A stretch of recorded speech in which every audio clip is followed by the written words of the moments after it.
ఎన్నికలు జరిగే వరకు పార్టీలో మార్పులు జరుగుతూనే ఉంటాయన్నారు వైసీపీ నేత వైవి సుబ్బారెడ్డి. అభ్యర్థుల మార్పులపై ఇదే ఫైనల్ కాదన్నారు. ఎవరిని టార్గెట్ చేయడం లేదని, ఎక్కడ మార్పులు అవసరమో అక్కడ అధిష్టానం చూసుకుంటూ వెళుతోందన్నారు.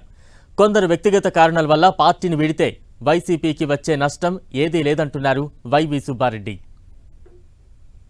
ఆయనకి సీటు ఇవ్వటానికి కొన్ని ప్రాబ్లమ్స్ వల్ల బీసీలకు ఇవ్వటం కోసం మార్చాల్సి వచ్చింది.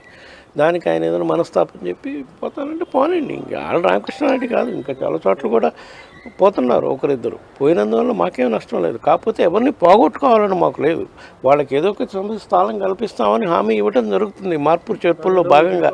అయినా సరే వాళ్ళ వ్యక్తిగత కారణాల వల్ల, వ్యక్తిగత అభిమానం కొద్దీ వాళ్ళు పోతున్నారేమో. ఆ విషయం వాళ్ళకే వదిలేస్తాం.